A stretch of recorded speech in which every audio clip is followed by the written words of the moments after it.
Hey, good afternoon and welcome to the first WomenBeing Lectures, which is a new monthly online event by WomenBeing magazine, where academics and practitioners from all over the world will deliver lectures about feminist research. I am Monica Martins, I am the founder and publisher of WomenBeing, and today we will be joined by Michela Lonardi, who holds a master's degree in human rights and multi-level governance from the University of Padova in Italy. She focused her studies on gender and environmental mainstreaming, devoting her master thesis to the impact of patriarchal extractivism on women's human rights and the resilience of feminist movements in Latin America. Michela got inspired during an exchange project in Colombia by some extraordinary women fighting every day for their rights and proposing inclusive, sustainable, and gender-positive political and socio-economic alternatives. And Michela is also a fervent women's rights advocate and a passionate feminist. So at the end of this talk today, we are going to have some time for Q&As. And I would like to welcome Michela to this first WomenBeing lecture. Good evening. Thank you for joining this new event with us, this new online event. Good evening. Thank you, Monica. Thank you for organizing all this wonderful path of lecture of WomenBeing online lectures. I'm really glad and pleased to be here and to have this opportunity to share with you the results of my piece of feminist research. Mm-hmm. I would like to share with you a brief presentation just to lighten a bit my speech and here. And in the meanwhile, I would like to apologize for my English that's not perfect. So I hope you will understand in case in the end we will have some time for question and answer. I will clarify everything. So I move to this mode of presentation. Can you see everything? Okay, perfect. If it's not a problem, I would like to switch off the video just to be sure that the connection works throughout the presentation. Okay, thank you. So here we are. This is this presentation with deals with what I've researched in my master thesis. Monica has really exhaustively and very kindly presented me, so I will directly move to the outline of today's lecture.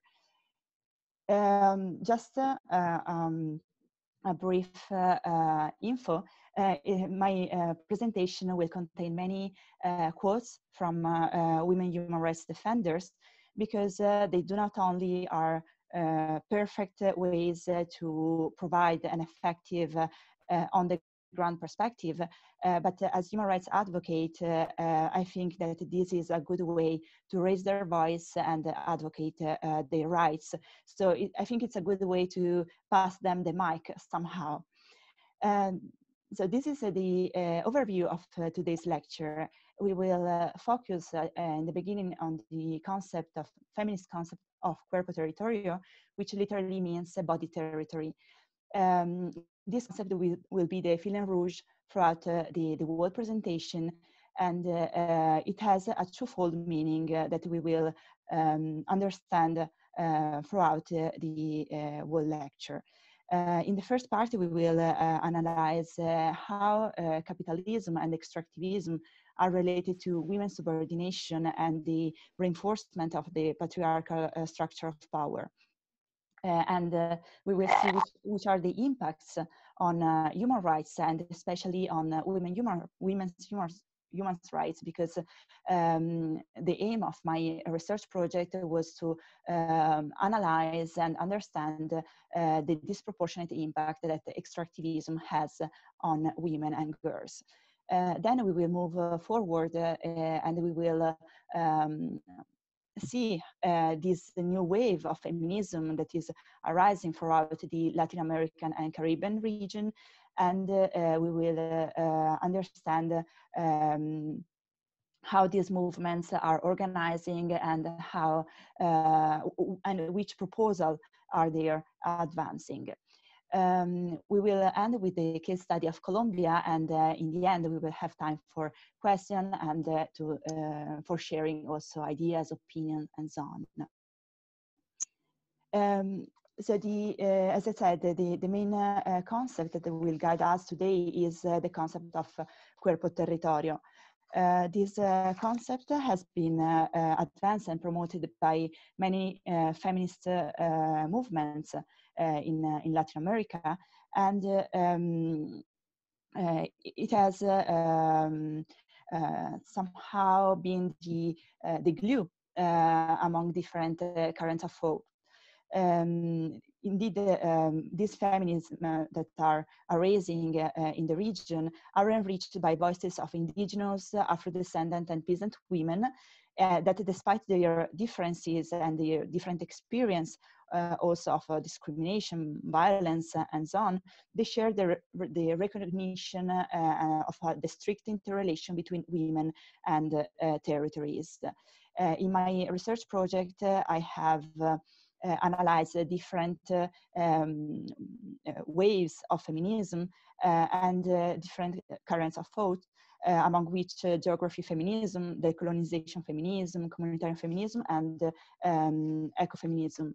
And I would like to go more in depth with this last current of thought, ecofeminism, because this is a movement that is able to explain better the connection between the body and the territory. This movement indeed sees a connection between the exploitation and the degradation of the natural world perpetrated by capitalism and its tools, such as extractivism, and the subordination and oppression of women. This parallelism between the exploitation of women and the exploitation of nature is it's at the core of the survival of capitalism. Capitalism is indeed based on the exploitation of these two elements, the exploitation of women and the exploitation of nature. So in order to analyze these two core concepts, let's see how capitalism is able to exploit women. In my thesis, I focus on the thesis advanced by this feminist scholar, Silvia Federici, who has analyzed capitalism and has found the way in which capitalism has been able to reproduce patriarchy and to reinforce the subordination of women. She has found two main processes at the core of capitalism. The first one is the constitution and the exploitation of women's reproductive role. She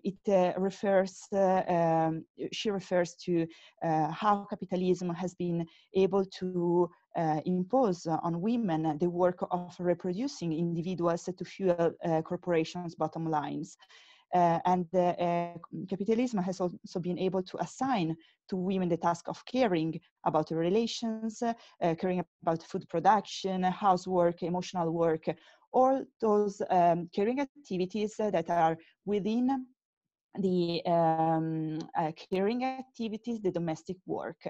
So in this way, capitalism has been able to use and exploit women's reproductive role, women's skills and abilities in order to reproduce itself and produce capital. The second aspect, the second process is the institutionalization of states' control over women. And this aspect originates in the witch hunt of the 16th and 17th century. According to Federici, indeed, it's in this event that we can see how the capitalist society has been able to confine women to the domestic sphere and normalize violence against women. This obviously has led to the reinforcement of the patriarchal structure of power and the male-dominated system. We have said before that capitalism works for the exploitation of women, but also the exploitation of nature. And the tool that allows capitalism to exploit nature is extractivism. Extractivism is defined by Harvey as accumulation by dispossession, and is this model of economic and political development that is based on the commercialization and predatory exploitation of natural resources. It is usually operated by transnational corporation or also public-private enterprises, and it refers to all those activities of extraction of massive amounts of natural resources, and we refer to minerals, hydrocarbons, but also agricultural and forest fishing resources. And nowadays the term is also used to refers to the construction of mega projects and infrastructure. Obviously, extractivism is an unsustainable and violent and predatory economic model, which has always served and still serves the interests of the global north, negatively affecting the global south. The LAC region, the Latin American Caribbean region, is really rich in natural resources. It has among the largest reserves of oil, gas, minerals, and other resources, therefore has been always attacked by extractivism. This richness, this abundancy has become a curse for Latin America because they has suffered since colonization this process of deprivation of its natural resources. This obviously has been favored by the context of democratic instability and the institutional fragility of the region that has fostered and fomented, favored, the legal and the immunity of the extractivist model. Nowadays, although the rise of many progressist governments, the extractivism is still one of the main driver of the regional economy. So we talk today about neo-extractivism because there is an increased state intervention regulation in the sector, but the consequences on the community and the environment are still the same. And so which are these consequences, which is the impact that extractivism has on the environment and the community, and consequently on human rights. There are lots of consequences. I would like to go quite fast through all of them in order to move then to the gendered impact, so to the main topic of my research. So extractivism is able to degrade the environment, and it contaminates soil and water and air through processes of deforestation and spoliation. People have been forced to move. So there are cases of forced displacement and also cases of isolation of some communities that have no more access to natural resources. And so we are talking about also the violation of the right to food sovereignty, the right to access water, and so on. Among the other consequences, the impacts of extractivism, we can see also the challenges to the existing economic and social structures. Extractivism is the driver of unemployment in many communities, and that leads also to disputes among community members. Moreover, the destruction of many territories, especially for indigenous communities, is a deprivation of their ancestral inheritance, and obviously these affect their culture and also their right to self-determination. Another aspect of extractivism is that enterprises, when entering a territory and implementing a project, they usually ask for the protection of legal and illegal armed groups. So there is a process of militarization that increases then the rate of criminality, corruption, and violence. At the same time, when these processes of extraction are carried out in a territory, democracy is curtailed. As a matter of fact, many members of community, many leaders of communities are not involved in decision-making processes, and the people have not the right to peaceful protest or to express freely their opinion. This obviously is in contrast with many international covenants and the universally agreed principles, because we see the violation of the right to life, health, land, food, work, the right to a healthy environment, and we see limits to the right to free expression, participation, protest, assembly. So these are all rights that have been written and then in many covenants and then ratified by Latin American and Caribbean countries. There are also many guidelines for multinational enterprises in order to guarantee the respect of human rights in their operations. But of course, in practice, these principles and all the rights that have been enshrined in this convention are not respected, have not been respected, and are still not respected. What I wanted to underline in this piece of research is that extractivism is not neutral. Extractivism has a gender impact because it affects disproportionately women and girls. Given their strong relation with the territory, women feels the consequences of extractivism in a way that is disproportionate with their compared to their male counterpart. Here is an example of the many quotes that I could have provided to you.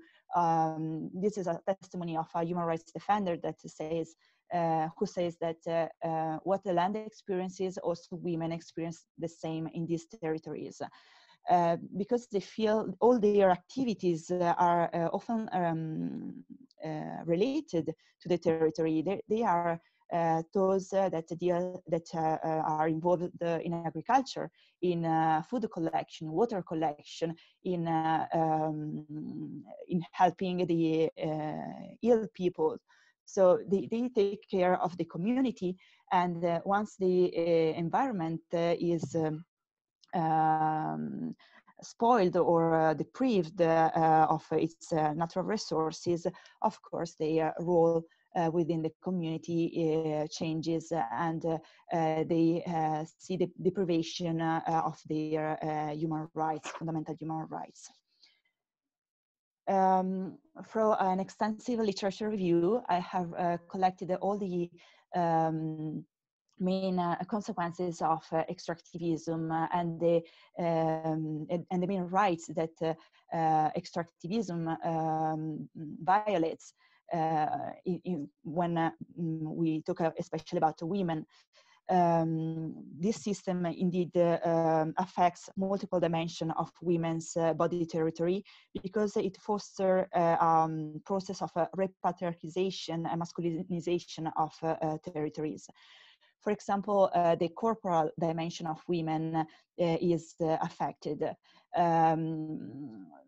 For example, when an enterprise enters a territory, usually there are many foreign male workers that enter the territory, and this favors the opening of bars, brothels, and it favors also prostitution. There is a higher risk of abuses and sexual violence against women, and the problem of and the opening of bars, as well as also the compensation that companies in a few cases pays to peasants, for example, for the loss of their land, is given to male workers, male members of the family, and this, of course, leads to more expenditure in alcohol, in these new structures, so bars, brothels, and so on.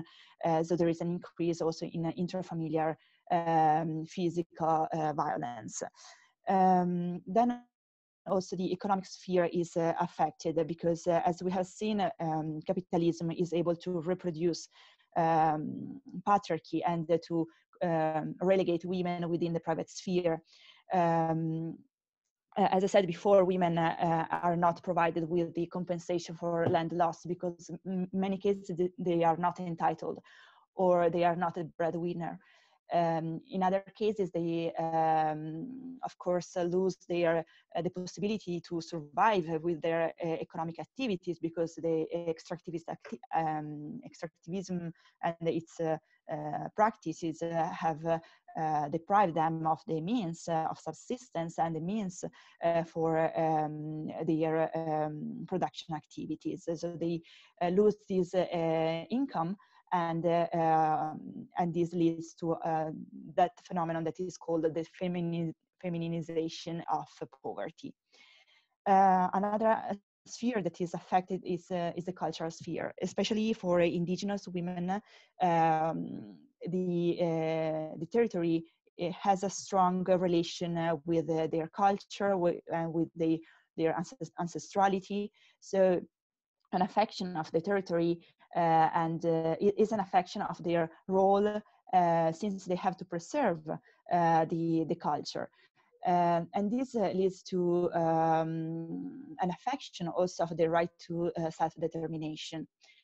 Last but not least, there is also the political sphere.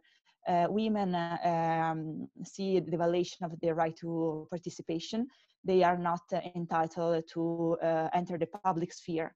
They are relegated to the private sphere. So when there are decisions about the entrance of new extractivist projects, women have not the right to participate. These are some of the violation that they experience in their daily life, and especially human rights defenders, so women human rights defenders, are at a higher risk because they do not only face the risk to which their male counterparts are exposed, but they are also exposed to gender-based violence. Of course, Latin America and the Caribbean countries have ratified many international human rights treaties and declarations for the protection of women's rights, but also peasants' rights, indigenous rights, because we have to consider obviously women in an intersectional way, so considering also not only women as women, but women as Afro-descendant, women as indigenous people, and women as peasant, and so on. So just to cite a few, I think all nowadays, Latin American and Caribbean countries have ratified the Convention on the Elimination of All Forms of Discrimination Against Women. They have ratified the Rio Declaration on Environment and Development and the Beijing Declaration. Also at a regional level, the Inter-American System of Human Rights has adopted many conventions, such as the Convention of Belém do Pará or the American Declaration on the Rights of Indigenous Peoples. But obviously, in practice, all these rights are not implemented, are not recognized to people, especially to women.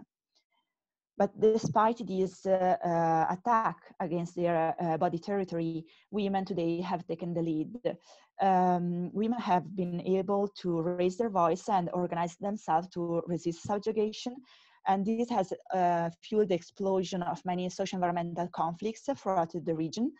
And the interesting thing is that at the forefront of these movements, there are indigenous, Afro-Colombian, and peasant communities women, sorry, which are those that are mostly affected by the effects by the entrance of extractivism.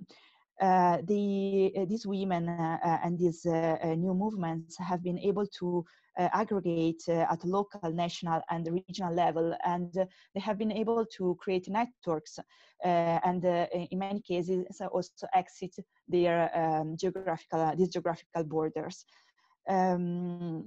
This new wave of feminism that is considered a fourth wave of feminism has led to the reconsideration of the concept of cuerpo territorio, body territory, because it's no more only a space of domination, a space under the domination of capitalist forces and patriarchy, but it's also a space where women have the possibility to struggle, women have the possibility to show their resilience and promote also alternatives to the hegemonic system.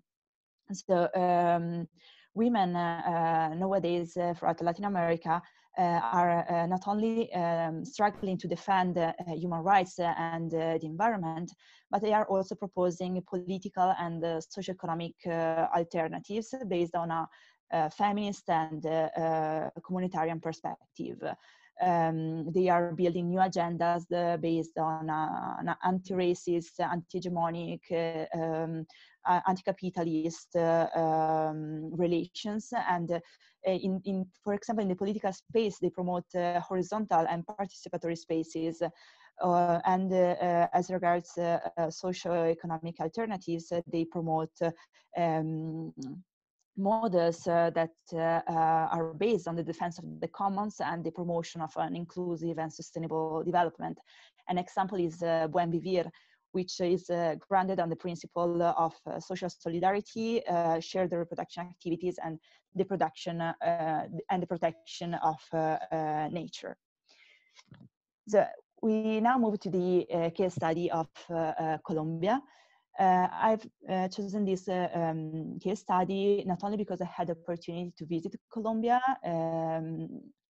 in January 2019 and meet some women human rights defenders that are struggling in their territories to see the recognition of their rights and the protection of their environment, but also because Colombia is the country with the highest number of human environmental rights defenders killed in the last few years. So observing the developments in the political economy of the country over the last 2 decades, what emerges is that the governments of President Uribe, Santos, and nowadays Duque have definitely favored the progress of extractivism in the country. This mechanism, this process of spoliation and deprivation has been favored for different mechanisms. For example, the grant of fiscal benefits, the work flexibilization, or the environmental deregulation, and so on. And this political approach emerged also in the legislative and judicial framework, because this is highly contradictory. Because on one hand, it favors the perpetuation of exploitative practices, while on the other hand, it promotes the protection of land, the people,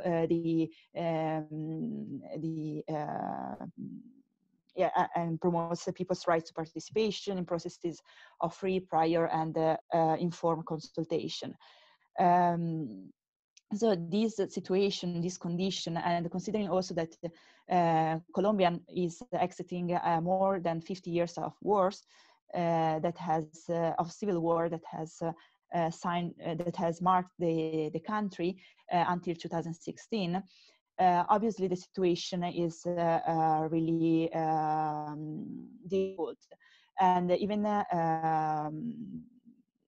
after the signing of the peace agreement, many of the women human rights defenders that I have interviewed for this thesis told me that this is a corporative peace and not a peace in the interest of communities, because actually the peace with the FARC rebels has been a way to free some territories and open them to to multinational enterprises that are interested in the resources, the natural resources of those places.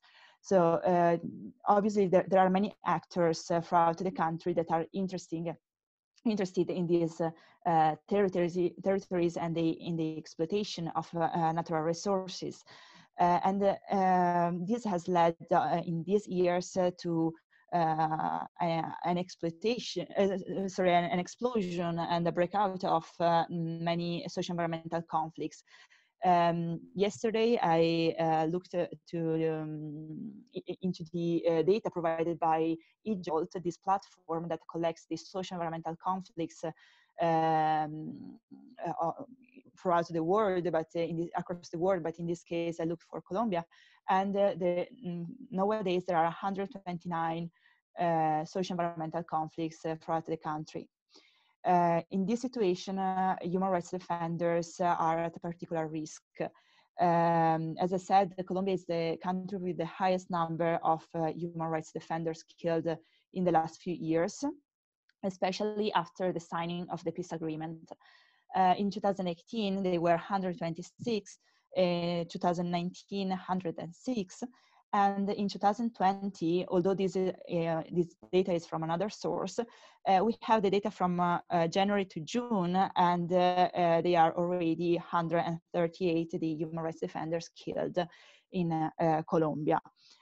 This is obviously a worrying number, and the situation is even more concerning for women human rights defenders, because as I said, they face specific gender-based violation, and the attacks against them have increased in the last few years. But as in the rest of the region, also in Colombia, there are movements and feminist movements that are mobilizing in order to raise the voice of women, the voice of people, and claim popular sovereignty over their territories. This mobilization and resistance process are taking the lead both at the local and national level. And usually, in many cases, most cases, the protagonists are indigenous and Afro-Colombian and also peasant women. They do not only protest or start awareness-raising campaigning, but they also organize training for other women in order to empower them. So it's a way of empower the women to empower other women. And they do not only try to denounce the idea of development imposed by the capitalist market, but they also propose different models of development based on a human rights approach, a human rights-based approach, and a people-centric approach. So these voices from the global south are reshaping the dominant capitalist and colonial and racist narrative, and they are providing political and socio-economic alternatives based on a feminist, communitarian, and local perspective. So to conclude, what has emerged from my research project is not only the gender impact that extractivism has that particularly affects women, but it's also the ability of women to cope with these transformations and to resist subjugation. In the words of a woman, human rights defender that I have interviewed, Stephanie, the woman is the most revolutionary agent of change. And in my opinion, she constitutes a strong counterpower able to tackle patriarchy and capitalism. Thank you. This was my last slide. Now I think we have time for debates and questions. I stopped the sharing so I can put the video, or maybe let's try now if it works, if the connection will be good. It's good. Thank you so much, Michela. It's very, very interesting work that you have here, and it's great that we get to know more about this topic. I'm a bit familiar with the work of Silvio Federici. I've attended some of her talks too, and it's really, really important to speak about these and for people to know about it. And so, if any of our delegates have any question to make or any comment, you can please turn on your mic and let us know.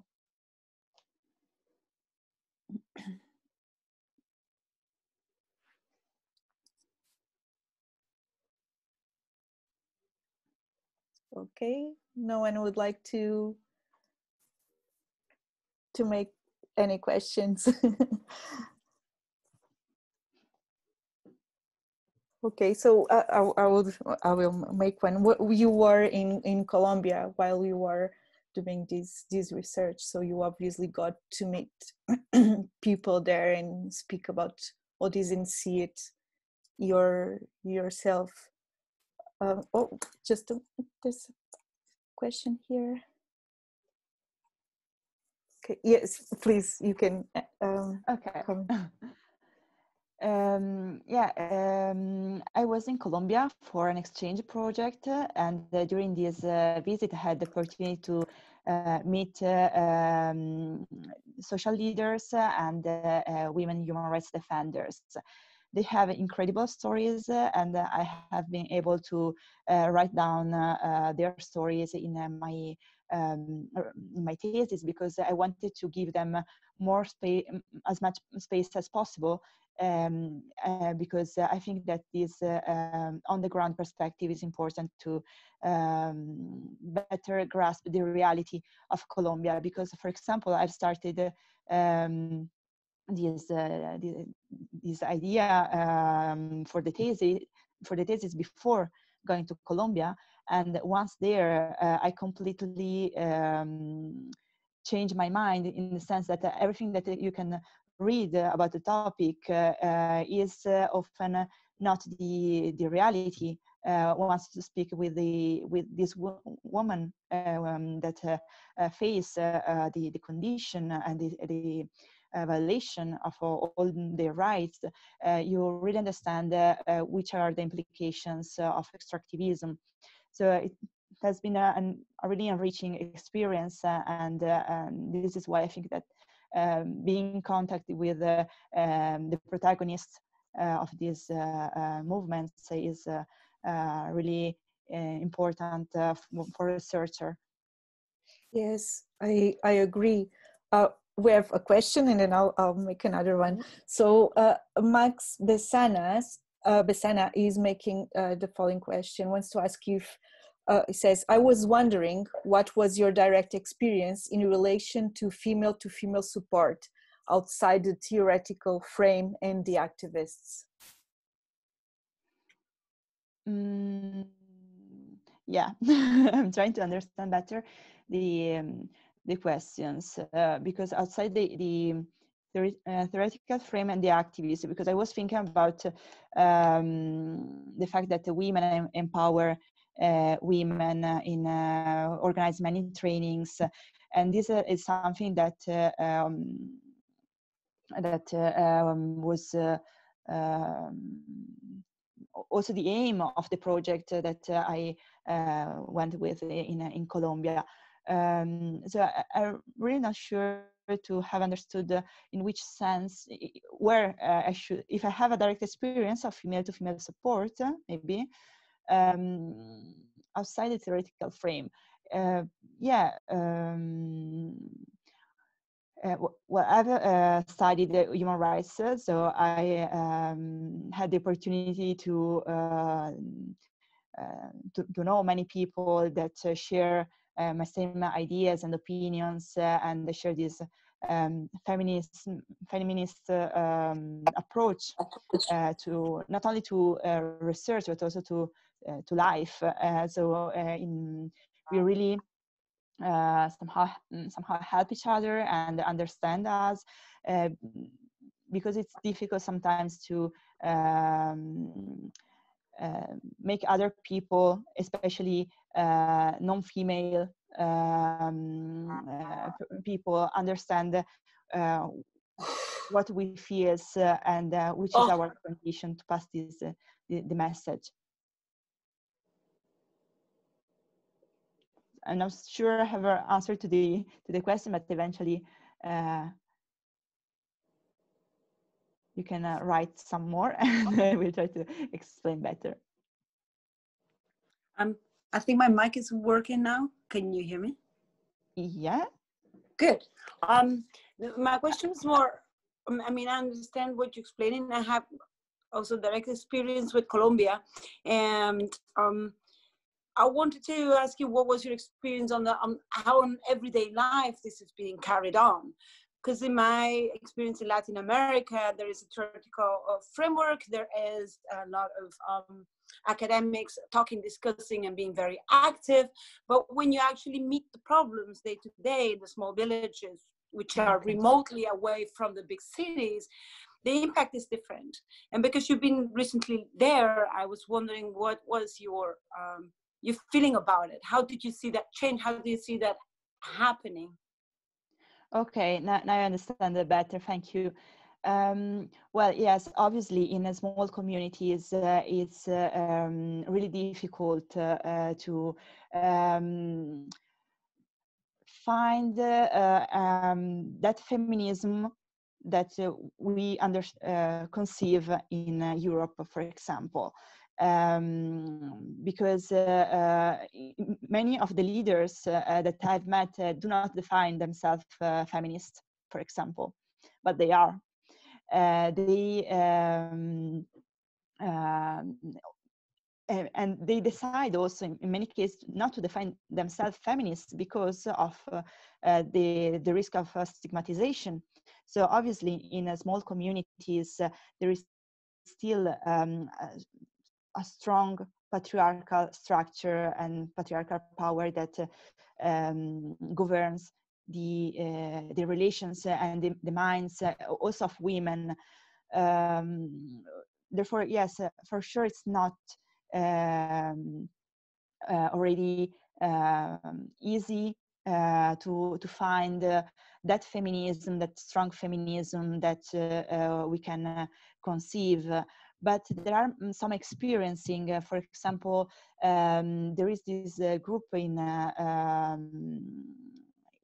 Putumayo, in Puerto Merizalde, of this girl. She's 28, 29, I think. She has founded this association for women. They started from another topic, let's say, in order to collect women, and then once they have the support of more women, because it was related to the war, to those women that have lost family members during the war. So they started organizing these groups for these women in order to say stop to the war, and then start promoting the peace agreements and so on. And then they are moving, they are having this training in order to change mind of people, or the mind of women. And obviously this takes time, but they are approaching women in this way. So they started from a topic that was really felt by people, and then they moved to other more urgent issues, like such as extractivism, for example. Thank you very much. You're welcome. Okay, thank you so much. We have also Susanna Machen wants to ask a question. You can go ahead. Hi, thank you so much, Michela. I have no experience of Colombia, but I'm just interested in what you've had to say. I find it so discouraging in a way, because yet again, where men are making these capitalist decisions based on the resource of the female body, because it's not just the earth, but actually the resource, like that earlier slide that you had, which had all the list of things that how it hurts women, and that comment from Rosa Maria, who said that it basically is only not just exploiting nature, but also our own bodies. So I wonder whether you can give some positive outcome of your work, because I just feel this. I mean, I'm nowhere near Colombia, but I just feel the weight of it, that women are yet again just being stripped of their resource, which is themselves. So do you have something positive from your research that maybe we can hold on to, or certainly for me, that I feel I can hold on to from it? Yeah, sure.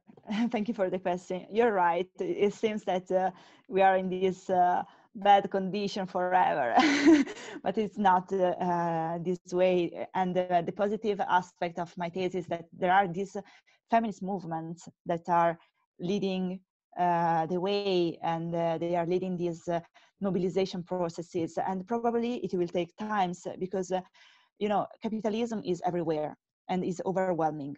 So it's quite difficult to decide to change the system. And they are really brave in promoting some alternatives that goes against the willingness of the government, or go against the interest of these huge corporations that are supported by illegal groups, armed groups, and so on. But they are dealing with this. These women human rights defenders face death threats every day. They have been obliged to move from their city to other parts of the country, but they still continue to fight against this model of exploitation, and they are proposing alternatives. Although it's difficult to impose them somehow, to spread them, because they are not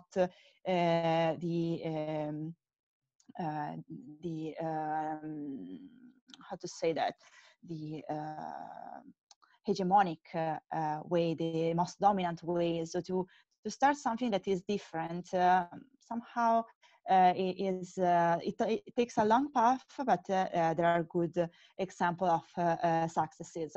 I have collected in my thesis the stories of 5 women human rights defenders, and I will really love to share with you, if you are interested in the thesis, because you can read. I've tried really to keep all the almost all their words and their discourse, so you can really read their stories from their own words.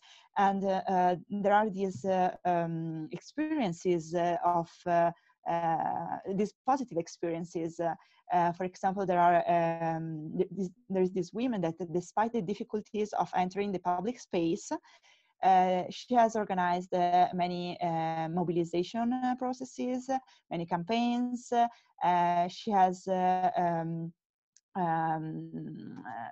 she was a candidate for the municipality, and she's continue, and she was able to, with her, it was not a party, but it was a movement, to carry out a consultation. And it was the last consultation that Colombia approved, the popular consultation, because then these popular consultations were no more approved in Colombia. So in this way, they were able to stop the entrance of a multinational enterprise and the exploitation of their natural resources.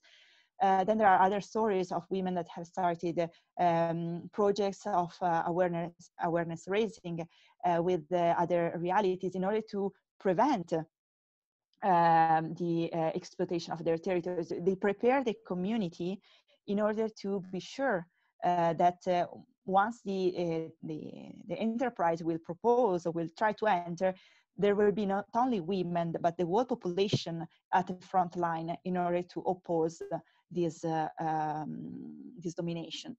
And yes, for example, when I was in Colombia, I had the opportunity to participate to a meeting of miners.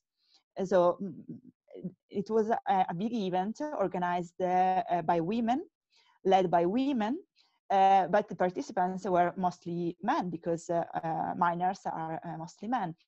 And women have been able to guide the whole process and reach the decision to create a cooperatives of local miners. They are artisanal miners, not involved in the big extraction processes. And they have been able to lead this process to the creation of a cooperative, because in this way, once the corporation will try to enter their territories, they will be all together able to face this threat. So yeah, there are good examples. Obviously, we have to clap our hands to these women that have been able and are still continue to struggle despite the threats, because really when I was there, they told me many stories and I was all afraid to stay there and sleep in their houses, because you don't know what could happen. They receive death threats anytime. Oh, thank you so much. We have another question by Angela Filas. Angela says, thank you, Michela, for this presentation. My question relates to the other important conditions which empower women's lives, such as education. Were there any current development regarding women's attendance in high educational institutions like universities? What about their knowledge in reproductive rights and birth control? Do you know? Yeah, I haven't entered in depth with the issue of education, but what I've experienced is that there are many local and but also national NGOs that offers to women the possibility to take part to schools, like escuelas del buen vivir, and there are many other examples. So they try to involve women in processes of in educational processes in order to give them all the tools and the trainings that and the knowledge that are needed to understand this complex this complexity because it's a complex world with the power of capitalism, and obviously education, I agree, it's really important to start changing the mind. And I will also say that in this case, only in this case, globalization and the internet connection, the possibility for these women to be in contact with people from other places have allowed them to share opinion, share knowledge, understand, raise their awareness. So of course, education is fundamental, and in many cases are women or those already empowered women that have this knowledge that try to create network and empower other women for education. And as concerns reproductive rights, yeah, there are some organization that deals with these topics. Although I haven't analyzed in depth this issue, and I haven't got experiences in this during my field mission to Colombia. Thank you so much. We have Charlotte Morris saying that the idea of resistance as a form of resilience is interesting, and she asks if you can recommend any theorists or writers on this idea, people who write about this. Yeah, I will maybe I have to check my the bibliography of my thesis, because I wrote this a year ago, and so I don't have. But I have for sure a good list of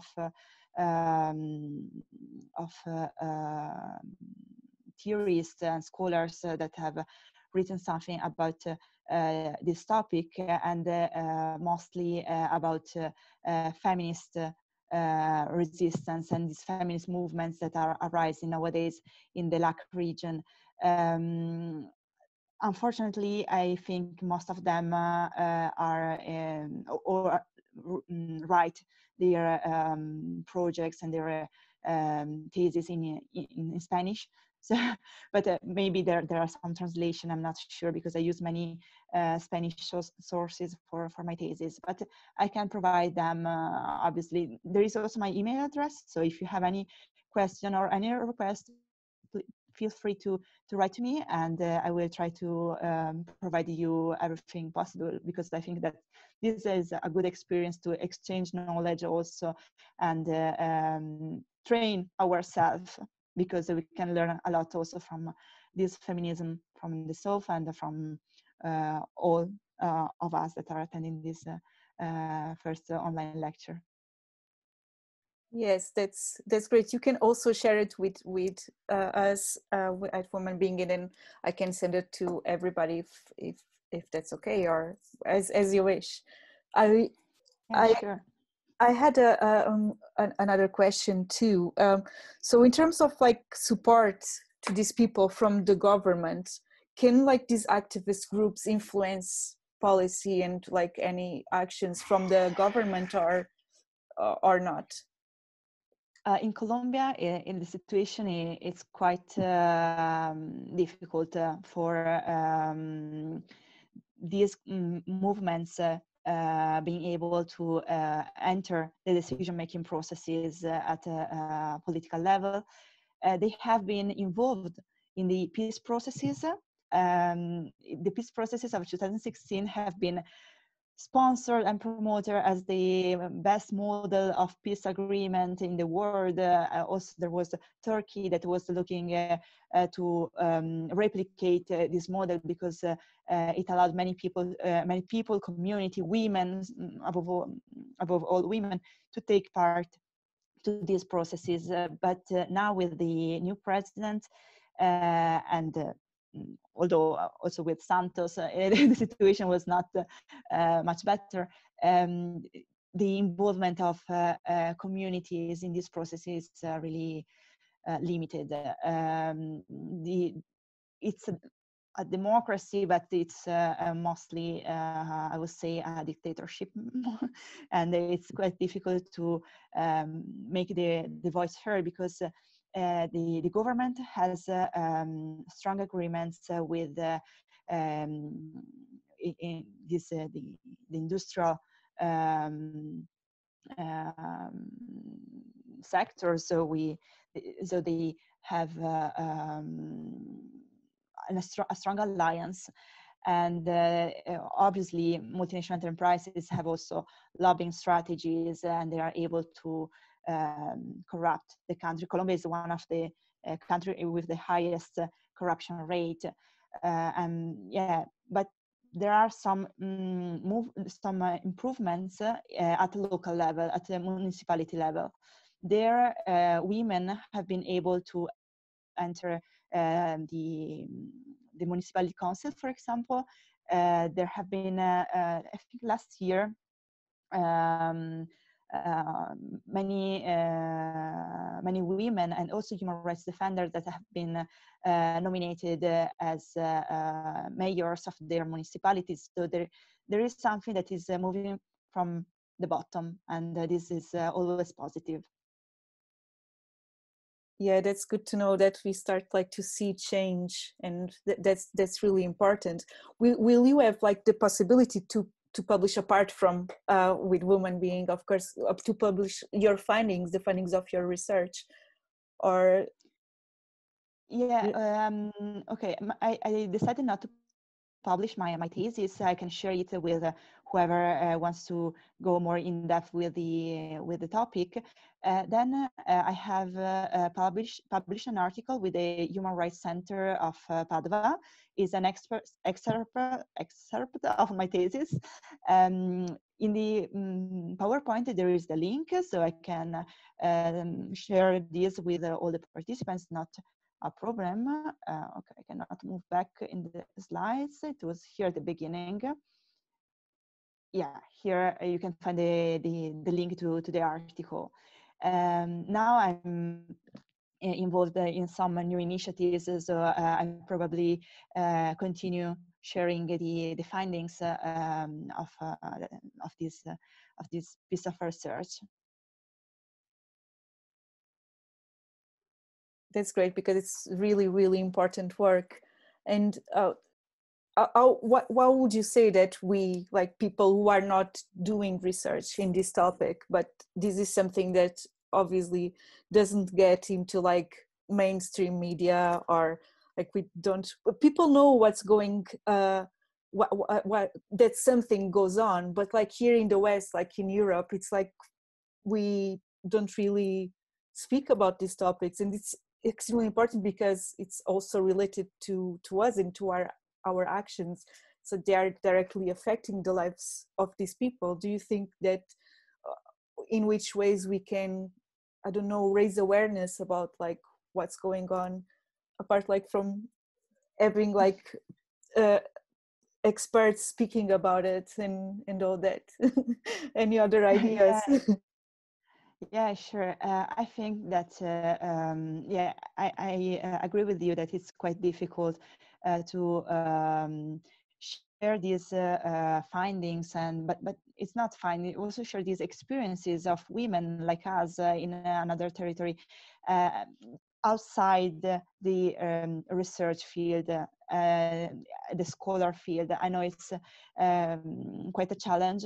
But I think that those people that are aware of this topic should, first of all, start talking about this. You should start talking with friends at home, with family, and so on. And for example, I will start with, in a few months, a podcast with some friends about feminism and environment. Unfortunately, it will be in Italian, but maybe in the future there will be an evolution, a second podcast in English. And we have decided that probably we won't reach a great audience, but at least it's another means we can use to spread awareness about the topic. You can decide to write an article and propose this to some journals, not necessarily a scientific article, just to provide awareness, to raise awareness of people you know, and that do not only work in this field, in the scientific field, but also outside. I know it's anyway difficult because to pass the message and to let people understand that capitalism is affecting women and it is the cause of patriarchy and so on. It's always difficult, but we should try. We are people, very smart people. We have the possibility to start new initiatives and even at a local level. My motto says that if I change the mind of one single person, I've done something in my life somehow. So just start from very small actions, and we will reach great outcomes in the end. That sounds great. Thank you so much. So we have another question from Beth. She says, you mentioned women working together to create new ancestral production practices. Please, can you describe an example of how this might manifest? Yeah, for example, I've seen this in Colombia. There are some indigenous communities that have these ancestral practices, but also peasant communities that are trying to collect, first of all, knowledge from other people, and they are recovering seeds that were used in the common agricultural framework that was traditional in their territories, because of course with the capitalism and extractivism, the production is always monocultural and leads to a loss in biodiversity. So they are trying to contrast this phenomenon by cultivating these seeds and allowing territories to recreate their own ecosystem, their own biodiversity. For example, there was this a friend of mine that has a home, also a house, also in Colombia, has tried to reforest its land, because the land where he bought the house was completely